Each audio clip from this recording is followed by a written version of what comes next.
I know. Okay, it's 3 o'clock now, so I'm going to go ahead and call this meeting to order. And there's a couple things I wanted to say before we do the Pledge of the Allegiance, and that's if anybody out there has one of these, please turn it to silent.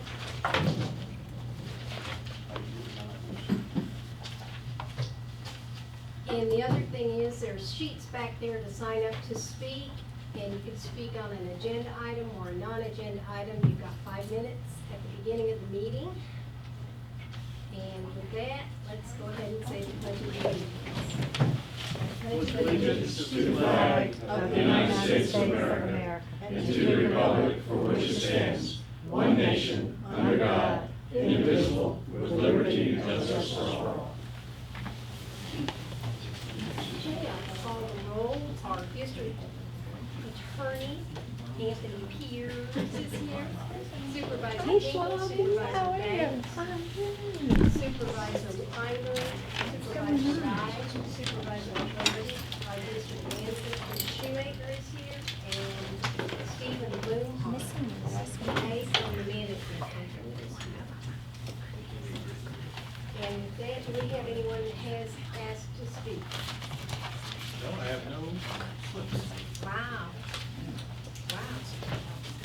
Madam Chairman? Yes. If I may, if it's possible to add an item as an action item under. I added E. Oh, okay. Karina. We haven't Yeah, revised. well, it wasn't revised, Chris and I. Okay. Said that we knew you were gonna be bringing that Okay. forward, so on my sheet I added Okay, E. a discussion concerning authorization to file a petition for formal administrative hearing involving the Karina Phase 2 permit transfer. Yes. Thank you. And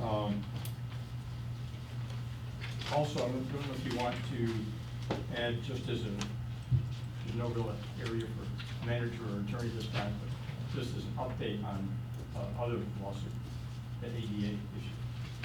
Okay, that'll just be a quick update. Yeah. Where's that going? That could just be discussion, wouldn't be an action item, I don't know. So under discussion. Under 4B, Okay, please. Thank you, Madam Chairman.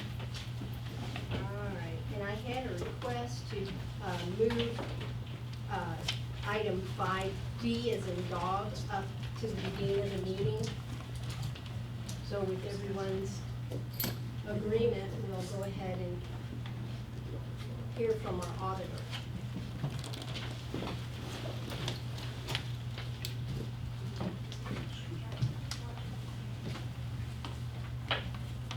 Good afternoon, everyone. My name is Jake Gaines. I'm the audit director of Burger Tunes, Elam, Gaines, and Frank, and we had the pleasure of performing your audit for the fiscal year ending September 30, 2017. And it's a long report, and I'm not going to talk about every word in the report, we'll be here a while, but if we turn to page 1 through 3, that is our opinion, and at the top of page 2, we deal with the opinion on the financial statements under the caption opinion. And it says, in our opinion, the basic financial statements referred to above present fairly in all material respects the financial position of the governmental activities, business type activities, each major fund, and the aggregate fund information of Gateway Services Community Development District as of September 30th, 2017, and the respective changes in financial position and the budgetary comparisons for the general Pelican Preserve, Stony Brook, Town Lakes, and Lake Bank Restorations funds for the year then ended in conformity with accounting principles generally accepted in the United States of America. That's what we call an unmodified opinion. We used to call it clean. It was confusing, so now it's unmodified. That means all the numbers are fairly stated. Something new this year is that other information in the second paragraph, we did a single audit this year because of your lake bank restoration activity and the fact that you're going to borrow you borrowed the money from the state. And so, although you hadn't borrowed the money from the state by the end of the year, we still had to make sure that the expenditures that you incurred were in compliance so that you were eligible to borrow the money. And so, We have the scheduled expenditures of state projects as required by the Florida Department of Financial Services. Projects compliance supplement is the responsibility of management and was derived from and relates directly to the underlying accounting and other records used to prepare the basic financial statements. Such information has been subject to the audit of procedures applied in the audit of the basic financial statements and certain additional procedures, including and comparing and reconciling such information directly to the underlying accounting and other records used to prepare the basic financial statements, or the basic financial statements themselves. In our opinion, the schedule of expenditures of state projects, as required by the Florida Department of Financial Services Projects Compliance Supplement, is fairly stated in all material respects in relation to the basic financial statements as a whole. So again, that's another clean opinion. Mike, go ahead and interrupt. Question, Lawrence. Or you want to wait till the end? That makes no difference to me. Question, on the SRF loan, we have a, what's the word we call it?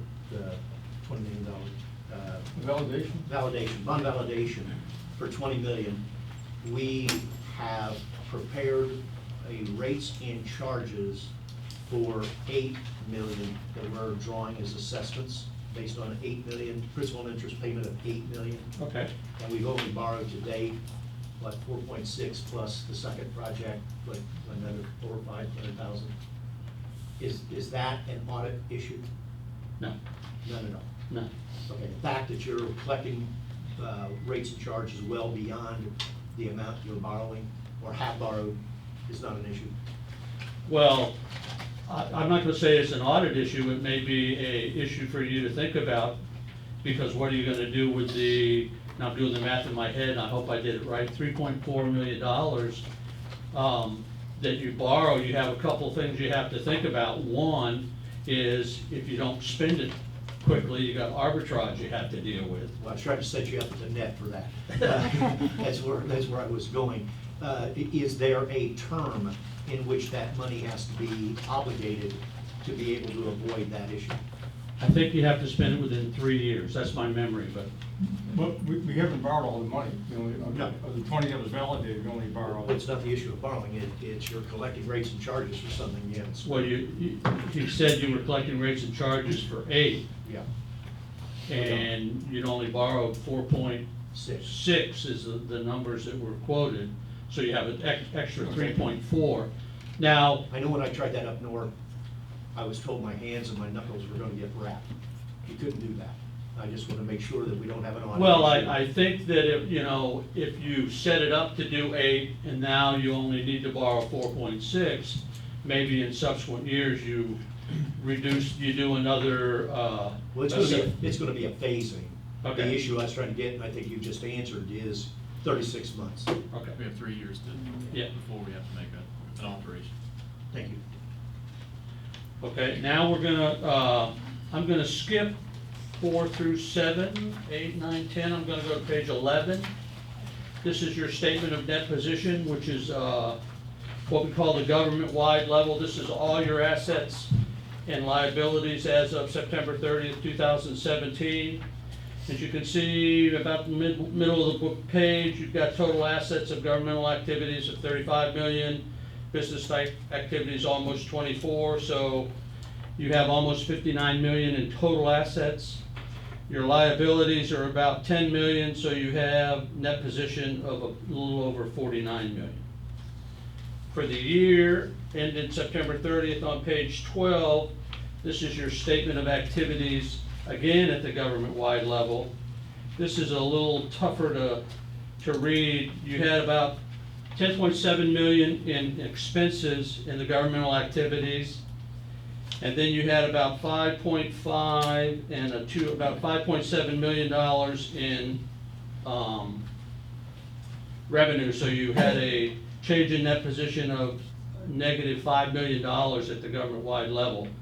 What that is directly related to is that that's the money you borrowed and the $4 million you spent on the Lake Bank restoration, because it's an expense both at the government-wide level and at the fund level, but at the government-wide level, the proceeds that you borrowed become a liability, they're not a revenue.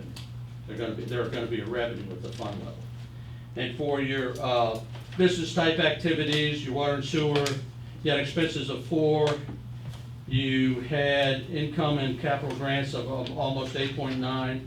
So you had about a $5 million positive change in net assets at the business type activity level. On page 13, now we're going to the fund level, which is how, yes? Before you go there, go back again. Sorry, I'm gonna have a lot of questions. No problem. Would you explain on page 11, net position, net investment in capital assets, 21,187,000, exactly what is it and where did that number come from? What that is that if you look up above, you have land and improvements, buildings and improvements, infrastructure, equipment, less accumulated depreciation. Is that everything but enterprise fund? Yes. So Everything. that'd be our general assessment related items, Right. storm Now, sewer, remember- lakes, yeah, ponds? Right. So that's about 20, you got about 20, wow, I guess I'm trying to get to where you got the number, because I have not been able to identify anything, I've been trying to reconstruct it. okay. I have not been able to find anything that identifies the net asset value of our stormwater management system, nothing. That's in infrastructure, it's almost $40 million. See, it says infrastructure. Where's that number at on there? It's infrastructure, Okay, I under get total it. assets, infrastructure, Okay. governmental activities, Ask the same question, where'd that number come from? an accumulation of the projects over the years. We've got a schedule of, Fixed assets. I'd love to see what you have relative to storm sewer. I have not seen any document for storm sewers. Steve will have that.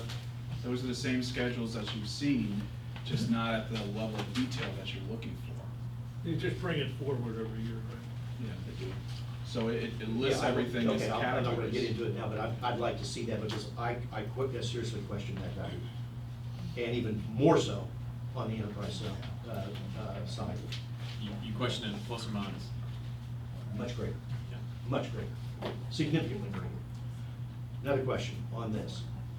We've had heretofore assets defined when we were doing our rate consulting for our utilities. Not the other, because it's on the assessment, but on the utilities. That we only identify the asset value of the items for which we paid for by a bond. Stuff that was given to us, i.e. a little 8-inch line in front of your house for your sewer, the 8-inch water line in front of your house for your potable water, the 4-inch or 6-inch irrigation line in front of your house that serves your yard. Those were all deemed as being done by the developer, and we have not included those in our asset value. I think that is totally wrong. well, off the top of my head, I don't know the answer to that question, but I will tell you that it should have been included and recognized as a developer contribution. And that's generally what happens, but off the top of my head, I cannot tell you whether that happened in Gateway or not. Okay, well, that's where I'm trying to come up with these numbers, because my numbers are significantly higher than these. There are assets that are ours, there are assets that are being maintained by us, and there are assets that are going to be repaired and or replaced by us.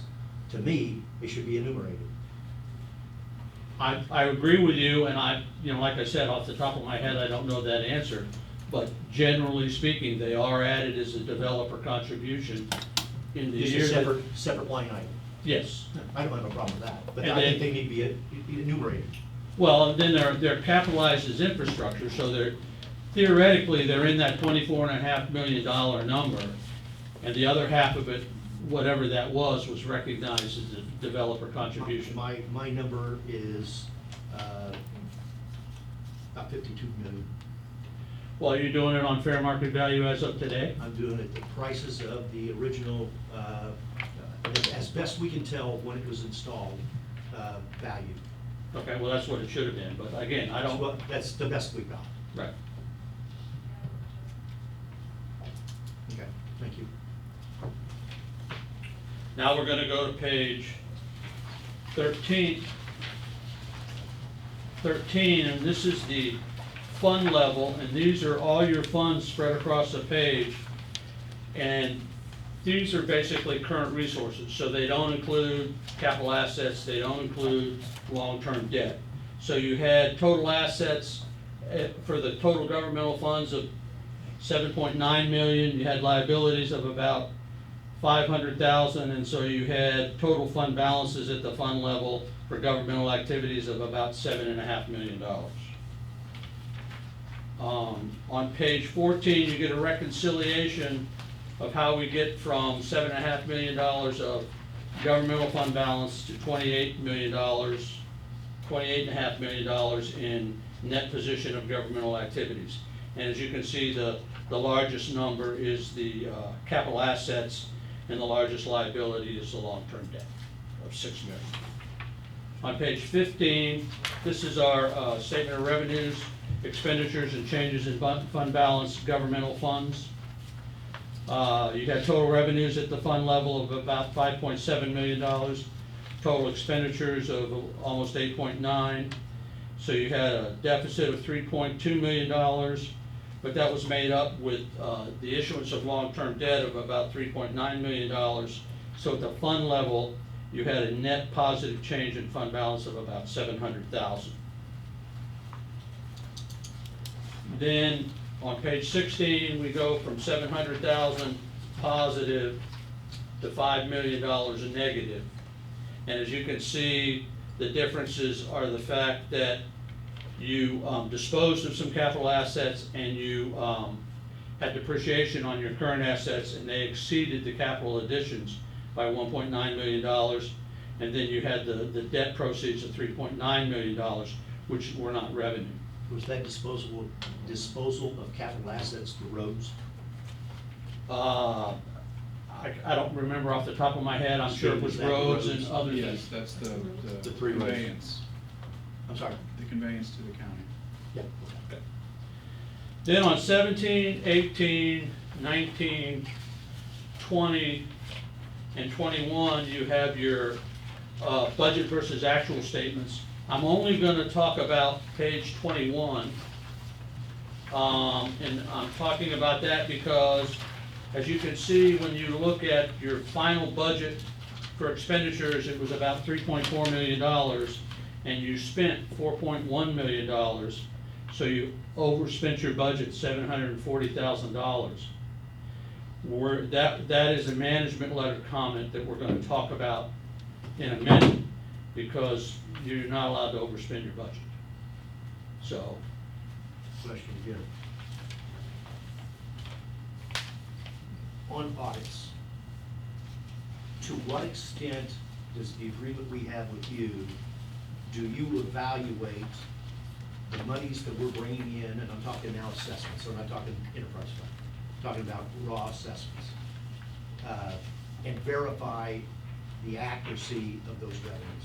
we confirm everything with the tax collector and/or the developer. That's not what I wanted to hear. We have, that we did in 2000, and I believe 5, we passed a resolution that defined a term of internal connectivity, okay? And it called for a limiting of the tax assessment. That's not the right word. The assessment. Doesn't like the tax assessment. The assessment. Limited on the benefited use that was not received by a certain area of Gateway, i.e. Value Reserve, on the basis that it did not have internal connectivity with Gateway Boulevard, okay, our main road. Okay. And that still exists. But we have 2 other entities in Gateway that are paying assessments that have the same internal connectivity that are paying the full meal deal. How's that happen? I mean, is that something that you would have a responsibility to catch? I don't believe so. Okay, I'm just asking. I mean, to me, and I don't know whose responsibility that is, but That was gonna be my next question. I would think that that would be I would think that would be, to a certain extent, who's ever, not getting the benefit, it would be their responsibility to come to you crying. Well, And then, somehow- it would- and cut the deal that the other one cut. Unless I'm there's wait- some I'm wait- extenuating I'm waiting on that to circumstance. happen. The second question is, we have properties in the community that I believe are misrepresented on their tax rate. Okay? For example, there. Assessments. On the basis that they're identified as a property type that they certainly are not. One of them is a commercial area identified as golf course, and one of them is a residential property identified as golf course. Both of them owned by the developer. I don't know how that happens either. Well, that's gonna be whoever does your assessment work. Every year, somebody does your How assessment. would the county know that? It's not the county doesn't do that. You pay somebody to do that. We need to look into that. And I don't know how many more, And just then as, you turn that over to the county, and then the county just yeah, processes just as a it. result of this methodology study Right. that we did for the SRF bond. We got into a lot of detail, checking every strap that was not residential. And all of a sudden, these things start popping up. How can you have, in my background, engineering, I looked at the acreage on a golf course and I said, there's no way in hell that golf course has that many acres. No way. Well, I found out why. You're adding in other acres as our golf course. But golf courses get rated at 1, whereas commercial get rated at 5.8. Big difference. Yep. And that's revenue that, in my opinion, we're not receiving. And haven't been receiving for God only knows how long. But again, that's part of your assessment methodology process that happens. I just didn't know to what extent Right. you guys had a responsibility to check that. I know it's going into the weeds to find that type of stuff. It's taken me 10 years. But I didn't know if you had a responsibility to check that type of stuff, or you just take it based upon what somebody tells you it is as factual. Well, like I said, what we do is we send a confirmation to the tax collector, who says this is how much tax I collected, and or assessment I collected, and then we compare that to what's on the, Because see, this has repercussions, because this determines our total number of ERUs. Everything is tied to it. Right. Everything. Okay, thank you very much. on page 22, this is the water and sewer fund. That because this is an enterprise fund, the numbers here are the same as the numbers that are on the business type activities that we discussed before. So you have total assets of about 24 million, liabilities about 3.3 million, and net position of about 20 million. Then, in your statement of revenues, expenses, and changes in fund net position for the water and sewer fund, again, they're the same numbers that are on the business type activities, because the enterprise funds are on full accrual. You have operating revenues of 5 million, operating expenses of 4 million, so you had operating income of 1 million.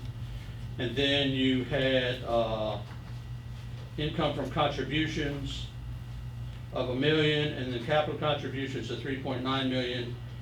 And so that got you to your 4.9 million change.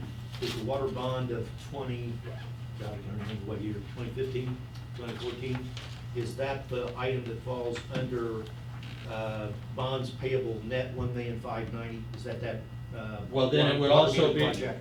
it would also include the current portion, which is under current liabilities of bonds payable of 437,000. So together, it's a little over 2 million. Okay, I don't know what that, anybody know what that, I know 1.59 was real close to the water meter project. What was the rest? Well, there's two of them. You got the meter, That's what the I'm. meter replacement, and then the other one's the refunding bond. Okay, I forgot. They're listed on, as it goes, though. Okay, thank you. Then, I'm gonna skip page 24, that's an accounting statement, it shows you how all this stuff changes your cash position. Then you act as an agent for a debt that the district has no responsibility for, and you have $241,000 in assets, and $241,000 in liabilities. Then we'll go to the notes. I will go back to the long-term debt note, which is on 42, 43, and 44. And on page 44, you have the two notes that comprise the water and sewer notes. There is a 2014 refunding bond that's $865,000, and then a 2014-2 water and sewer drawdown bond, which has a balance of $1.1 million. That gets you to your $2 million. Now I'm going to go to page 47. This is a independent auditor's report on internal control and compliance and other matters required by governmental auditing standards. We are pleased to report on page 47 and 48 that there were no internal control findings, nor were there any compliance issues. Now we go to page 49, 50, and 51. And this is the management letter that's required by the Auditor General.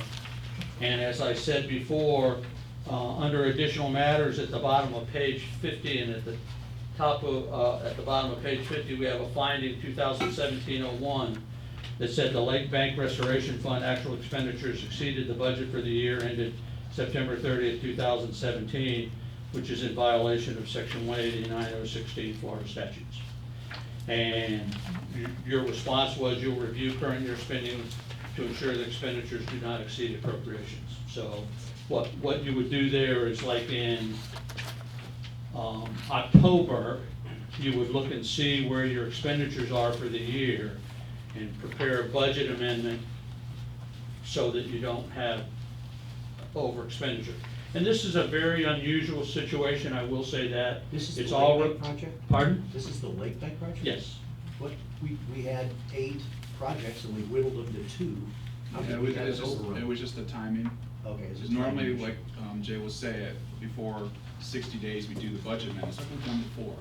But because of the timing of all the spending, they got it all messed up. Because that project is certainly weather-related timing, so you can't do that work in the summertime. Then on page 52, we have a compliance report with section 218, 415 Florida statutes. That is required by the Auditor General, and you're in compliance with that particular statute, and that particular statute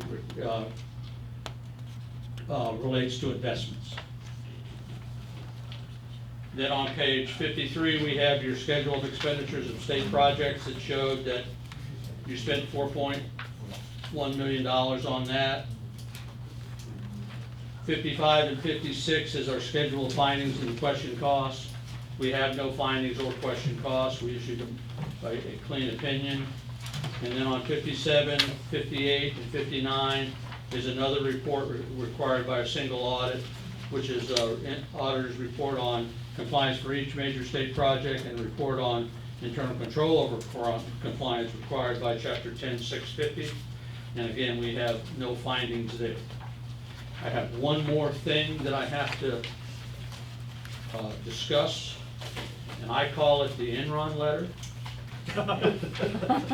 And I call it the Enron letter because this is a letter that the auditing standards adjusted after the audit failure of Enron. And when the audit failure of Enron occurred, the board of directors of Enron acted like the 3 monkeys that said, speak no evil, see no evil, hear no evil. And they said that the auditors never communicated with them, they only communicated with management. And so now there are certain required written communications that we have to do. I hope you all got a copy of it and have read it. But it basically says that we have an engagement letter dated March 27, 2017 that controls the audit process. Management is responsible for the appropriateness of the accounting policy used by the district. We did not discuss with management any significant or unusual transactions, nor did we discuss any alternative treatments. Any audit adjustments either given to us by management or we suggested to management were approved by management. We had no disagreements. We're not aware that management consulted anybody over any disagreements. We had no significant issues that were discussed. And then we say we did not encounter any difficulties with management. It was, you know, it was much more than that.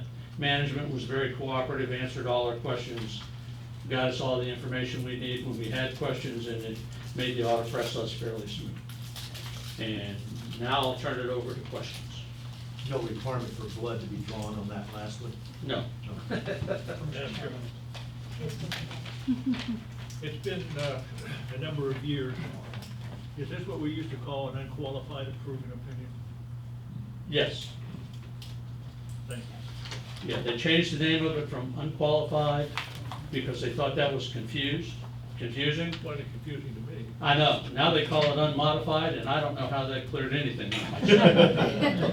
But they changed it, we no longer can say unqualified opinion. Because everybody thought we weren't doing anything, so we just qualified, as opposed to, when you had a qualified opinion, you had a problem, that's what qualified opinion was.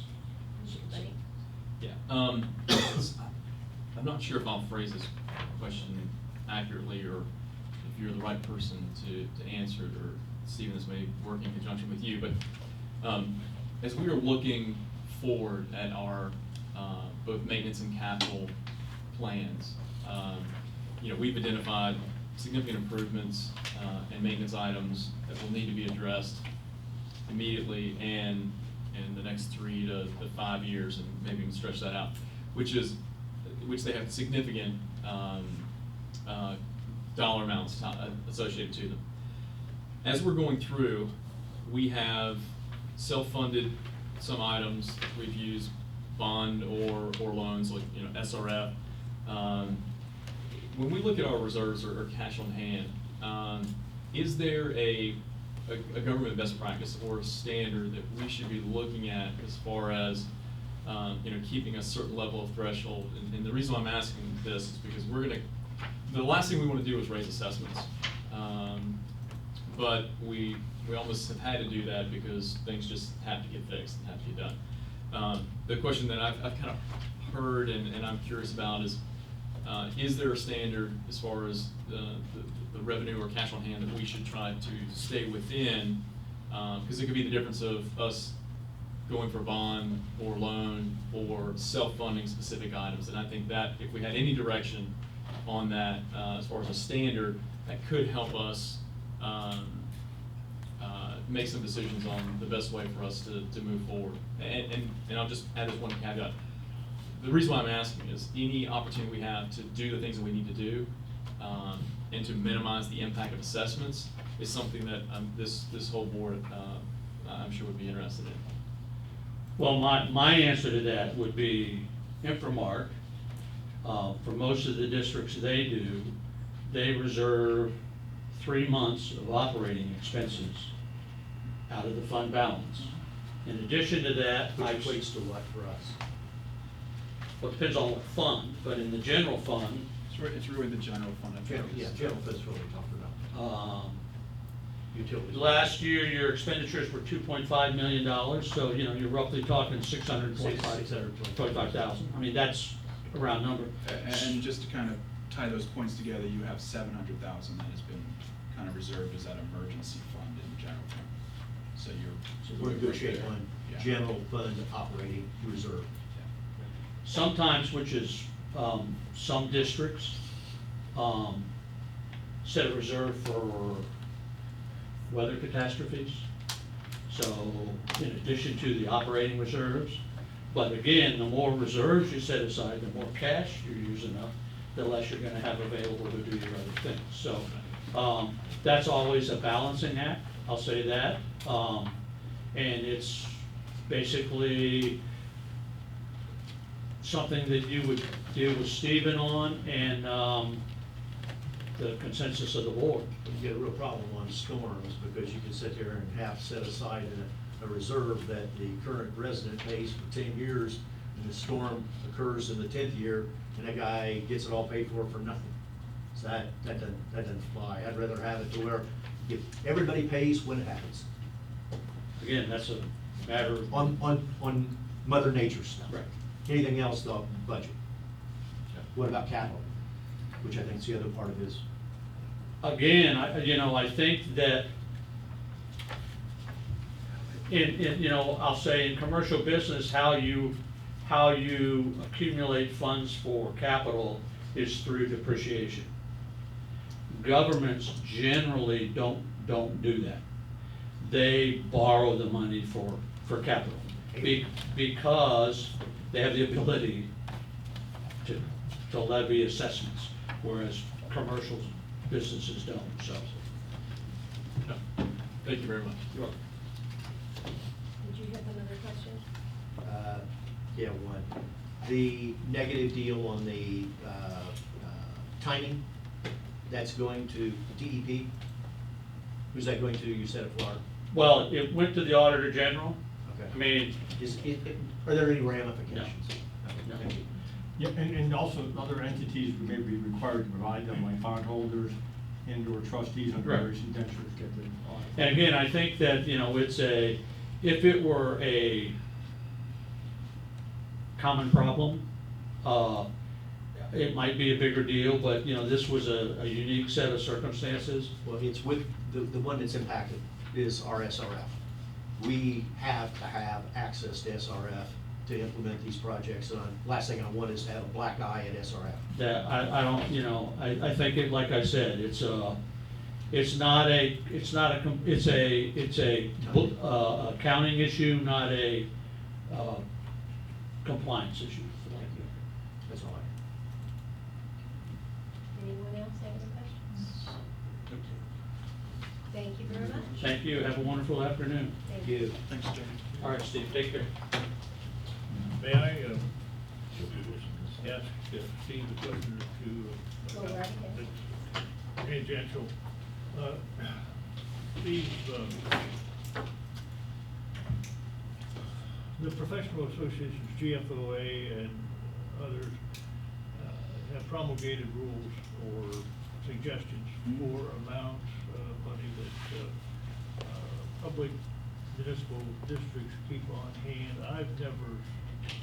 I haven't recently seen those, but I'm sure you're familiar with them. Could you provide those in writing to the Oh, board? sure. So that we know Sure. what the professional, I don't wanna say rules, but suggestions on. Best practices is kind of what they call it. On those issues. Sure, I can pull those and get them to the board. Thank you, Madam Chair. Thank you. I believe I saw someone drop off a slip. Mr. Gifford had a comment on an agenda item on the annual stormwater cleaning. I don't know if he has a statement or wants to be a resource. For both?